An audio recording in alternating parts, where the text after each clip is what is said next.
Welcome to the Monday Monologue. Well, spent a lot of time the first of this year trying to educate myself about a few different products and things and stuff that I want to be doing going forward.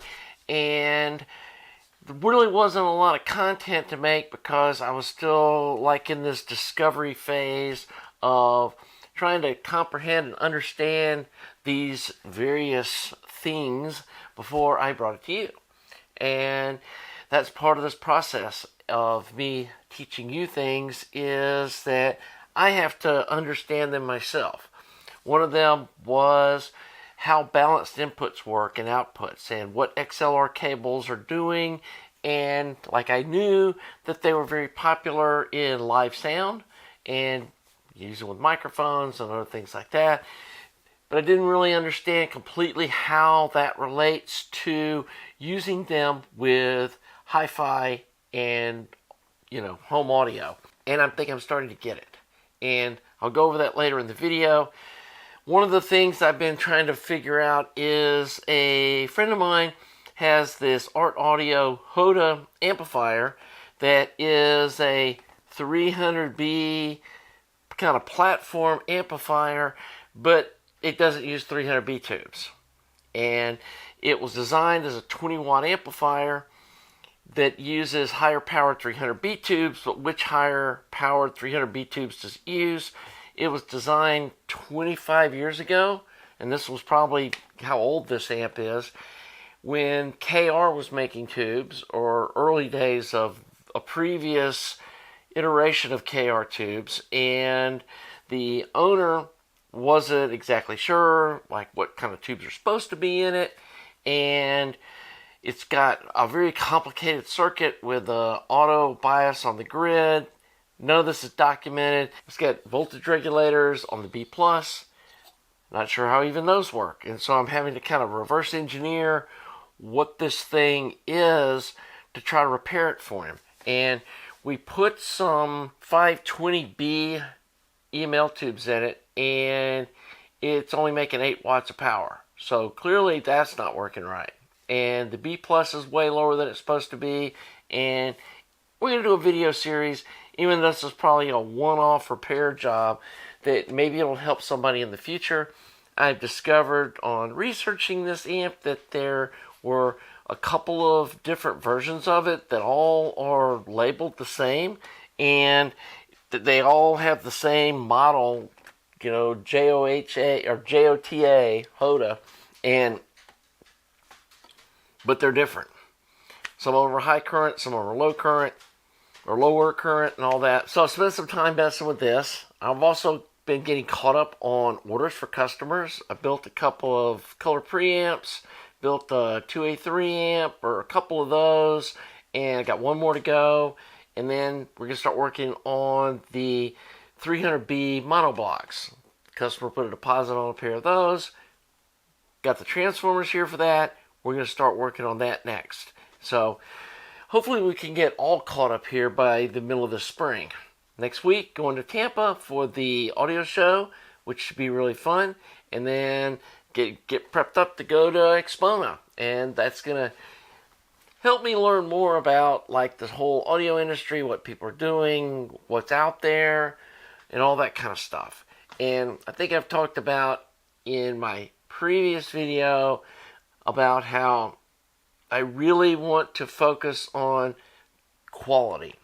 And I know folks were really hoping that I could build a 300B amp that was going to be as cheap as a 2A3 amp or a EL34 amp, and that's just not going to happen.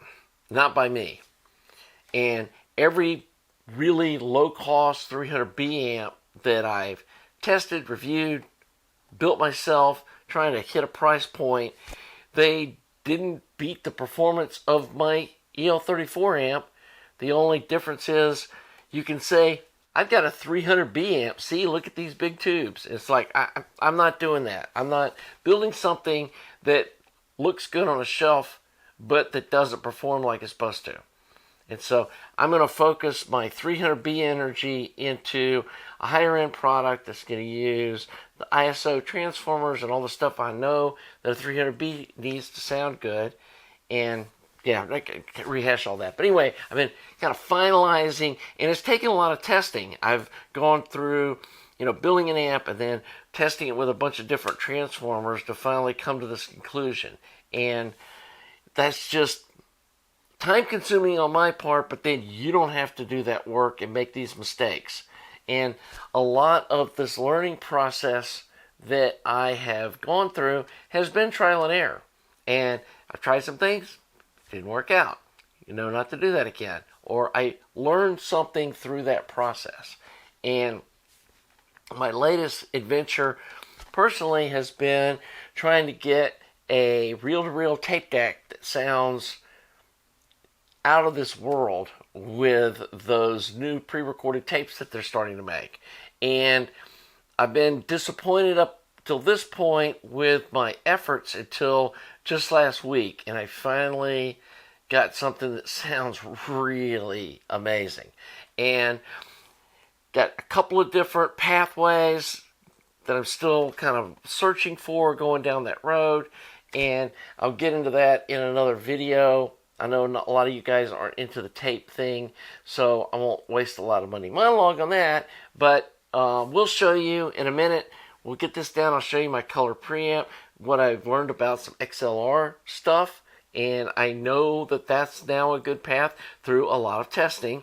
And I don't even know how to pronounce it, FNIRST. You tell me how that's pronounced. Anyway, they sent me a handheld LCR meter, and I've been using this Atlas Peak LCR 45, and sadly the first one I had, I inadvertently laid my soldering iron on top of it when I was going to go use the bathroom or something, and I came back and it fried the screen where it was just unreadable, and it never recovered. So I had to go buy another one of these. So there's $150 threw away, but hey, it's part of doing business, I guess. And I found that these don't really measure great when you're dealing with really low capacitance, like the picofarads, or when you're dealing with 1 versus 1.2 ohms, that sort of thing. They're fine, just kind of general measurements, but those really fine measurements, you need something like this. And if I got a 1 ohm resistor, put this across it, it'll tell me exactly what it is. And as you can see, this hasn't even been unboxed yet. Hopefully this will have the same precision, but we'll be covering this soon. But anyway, they sent me one of these to review. Yima's sending me a headphone amp DAC thing. Haven't forgot about you headphone folks, but I want to talk to more headphone manufacturers at these shows to try to understand what's needed to drive them, and if there's some outlier headphones that I just need to kind of ignore and not try to develop a product that's inclusive of them, that sort of thing. So I've got Aaron here from Thermionic Labs and from Lundell to be doing some headphone amplifiers. I'm planning on trying a 45 tube headphone amp and also a 2A3 headphone amp. And may end up having to go to DC heaters. I'm going to try AC heaters to start with. Doesn't work out, we'll switch to DC heaters. But anyway, that's kind of what I've been doing, and I've been doing a lot of research and development on just some projects that I have going forward. And yeah, I've had some failures in the past. My 6C33C amp was a failure. It just did not work out like I'd hoped. And I haven't given up on that, but yeah, I had to take a break. And I learned some things, but it was what not to do. And so, yeah, there's that. That's part of this learning process, is learning what doesn't work and what does work. And what does work is these XLR Lundell balancing transformers that Earnhardt Audio has for sale. It's a prepackaged little module that's all soldered up with a board and the jack and everything. You just put it in the amp, hook up the single-ended connection, and you have beautiful sounding single-ended out of XLR. So let's go over that next. So here's a color preamp that I just finished up, and for you guys that have bought these, you'll see something different on the back of these. XLR jacks. Got the RCA out, got RCA in, got a switch here, and these jacks are before the input potentiometers, so they're shared between the RCA and the XLR inputs. But the difference is, again, XLR inputs. And what we've done is we used these modules that are by Holger at Earnhardt Audio using these Lundell balancing transformers. And here's a close-up of them and what they look like wired up into the amp. And these things sound fantastic. And I know I've talked about balanced in before. We had that Leaf Audio preamp that I demoed. Oh God, it's probably been a couple years ago. And when ASR or Audio Science Review, Amir did a review of that, and it just performed horribly. He was testing it only on the XLR inputs because he assumed the balanced input's always better. And I've also tested one of those MusiShare X7s that has the XLR balanced inputs, and hooked up my DAC that has balanced out to the balanced in on that MusiShare, and it sounded like trash. And then when I hooked it up with the RCAs, it sounded great. And so there is quality that can be destroyed using balanced if it's not done correctly. And that's one of the reasons that I've just avoided it up to this point. Was it's like, why are we doing this? Why are we going to balanced when the RCA works fine and the amp is single-ended? So why aren't we sticking with single-ended? And for this preamp, I have zero interest in doing a balanced in and out, because if I was going to do that, I would build a full differential preamp. But we're not doing that. We're doing a single-ended out, but it has the option of having XLR ins. And like I said, tested it with my DAC, and this time there's no quality loss whatsoever. And so if you do have a long cable run between your source and the preamp, that it might make sense to do this. The downside to this is it's expensive, and there's just no getting around it. The transformers they're $150 plus the tariff, which ends up being they're about $165 or $170 a piece. So you end up with $340 or $330 worth of transformers. Then you got a switch, like I included a ground lift switch, because it's going to be grounded at the source end. And if it's not, you can ground it at the preamp end. So this gives you the option of grounding or ungrounding the third pin with the XLR, which you may or may not need to do to eliminate a ground loop. So you had the switch, you had all the wiring, and the labor to install all that stuff, and you end up with, for right now, it's going to be a $400 upgrade to a $1,000 preamp. Just add XLR jacks. And some folks, that may be worth it. But, for the general use, it's probably not going to be worth it to most people. But I do want to start adding this as an option to any of my amplifiers. And we'll have to work out where the jacks will physically fit with the transformers and everything. We have to move some stuff around on the back panel to, get these to fit, or have them come in the side. I haven't, we'll figure that out, on an individual basis when we're doing this. But again, it's going to be on an amp. It's probably going to be more like a $500 upgrade, because then I've got to run the wiring up and put a rocker switch on the side of the amp and do that fab work and everything. And I usually charge $100 to do that upgrade. So then this is going to be another $400. So it's about a $500 upgrade to amplifier. And again, on the preamp, it's probably about $400. But now we can do balanced inputs for folks that want them.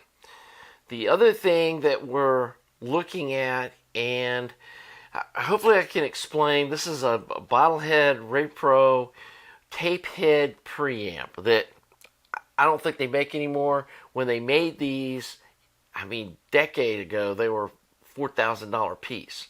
And if you look at the back of it, it's got all the tubes and stuff and the splitter line transformers, and this pair of tubes does the XLR driving that circuit, and then the RCAs come out before this last section. And on this unit, the RCA jacks, they say they're 10 dBs down. I still haven't figured out 10 dBs down from what, but they're rated at negative 10 dBs. And then these are rated at plus 5 dBs. So there's a 15 dB gain difference between these two options. The RCAs out on my amp barely had enough gain to drive the amplifier. And I think I talked about that in an earlier video. I was struggling to get enough gain out of my tape head with the tape head preamp to get enough drive to drive my tube amps. And if you got an amp with 200 watts and you're only using 10 or 15 of them, you're not going to have that problem. But if you got a 5 watt amp that doesn't have really high input sensitivity, you're going to probably not be able to get enough drive out of this. So I experimented with these XLR transformers with this higher gain, this right here, the higher gain output, and wow. I mean, it sounds fantastic. And unfortunately, I had to put a pair of these into this preamp that I'm trying to ship out this week. I got another pair of them on order, and then I got another 10 of these transformer little module things on order to use for future amps and preamps. But I need a pair of these for my 2A3 amp so I can hook this preamp up to my 2A3 amp. And then I'm using this Otari 5050 MX that's had all kinds of cool upgrades done to it. And I've got a woodworking shop making me some really cool, pretty, like oak stain or black stained oak sides for it to make it really, make it look nice. And some part of this is aesthetic. Once I get all that done, I'll show you this amp. I did show you the pinch roller upgrade I did on it. So that's the new tape deck that I'm using. And I want to get these XLR jacks in my amp, get this dialed in with some really nice tubes, and get that little setup perfected. And then we're going to go back and revisit the Tascam 32 and see how that works with this same setup. I'm learning that XLR outs should have higher gain than the RCAs. And so I was talking with Holger about that, about coming up with a balanced out transformer setup that has a 1 to 2 gain so that the balanced out will be hotter than the RCAs. And it's kind of all over the map on home audio right now, how XLR jacks and sources and all that are implemented. When I look at the DACs, they're saying they got 2 volts RMS out on the RCA and 4 volts on the XLRs. And I think that's kind of where it's getting standardized around.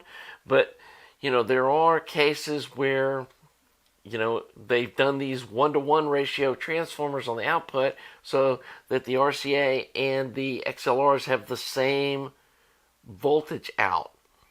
And to me, that doesn't make sense. And I want to try to fit this standardized kind of thing that people are headed towards on my products to make sure that the XLR outs on anything that I do make in the future, which may be my phono stage. That's going to take some understanding and getting these transformers configured. May have to change the last tube in the preamp to something that's got more drive to drive this XLR transformer to get the voltage and the current we need to make all that work. That's something I want to get a handle on because I've had people asking for XLR or balanced out on my phono preamp. And that's something I would like to be able to do for folks if I can. But anyway, so for now, you got this option. And like I said, the balanced out on this has an extra gain stage going through these two tubes. And then it uses these line out transformers to do the impedance matching and all that for the XLR outs. But when I hook those up to the XLR transformer inputs on my 2A3, wow. I mean, it's out of this world good sound. And so, as you can see, I've been busy. And a lot of this gets behind the scenes, and you know, it's difficult enough for me to try to understand this stuff in real time without being recording video while I'm trying to figure this out and having to edit out the mistakes or the misunderstandings or publishing videos that are wrong and having to retract it and all that stuff. So bear with me while I try to get all this stuff figured out. But like I said, I do have a couple of 2A3 amps I got to build. I want to build some inventory of my EL34 and my photo stages so I can be ready for the season, post-Christmas season, I guess you call it, when people are ready to start spending money again, have some product on hand, and then we're going to be working on some cool projects. Oh, and I do have that really nice 300B amp to build, and I'm working with a viewer that has set up a CAD machining setup for me, or for us, and he's got some plates that they're machining to work with these wood surrounds. That's part of the fun of doing this. And yeah, these freaking tariffs are killing me. Every time I turn around, I'm getting, charged these exorbitant tariff fees, which they're just passing on to me. And due to that, I've had to raise all my prices on my website for all my products because these tariffs, I mean, I can't, as a manufacturer, I can't absorb them. There's not, like I told you, what this costs. I'm making like $80 labor installing these things. I can't absorb the, $25 of tariffs or $30 of tariffs and make $50. I can't do that. And I don't think other, long-term other manufacturers and folks in this business aren't going to be able to do it either. And you guys are going to be paying the tariffs. That's just how this is going to work. And I know some people are like, oh, you're getting all political. I'm not getting political. I'm just telling the truth that, I've paid thousands of dollars in tariffs last year. And so far, I've been just absorbing them. And then I look at my profits last year, and they've taken a big hit. And if it gets to the point where I'm not making any money, or I'm losing money building and selling stuff, I can't do that. So something has to give. So anyway, that's kind of my info rant for this week. Really enjoying this whole tape thing. Had a lot of fun. I know that, it's kind of outside a lot of people's budget. But there's a lot of folks that I know are spending $100,000 for a pair of speakers that are outside of my budget. And so we all have to decide, what we want to spend, what we have to spend, and what we want to spend it on. And right now, for me, I'm spending it on some tapes and tape gear and buying some of these really nice tapes and enjoying how great they sound. So, I think that's it for this week. Thanks to all you folks that have been subscribing to my channel, the folks that are Patreon supporters and make donations at my website and all that kind of stuff. I really appreciate y'all's support. And you folks that just watch my videos regularly. That's what helps keep this channel going and helps keep my little business going is the YouTube views and subscribers and all that stuff. So I really appreciate all of you guys. And until next week, we'll do another Monday Monologue.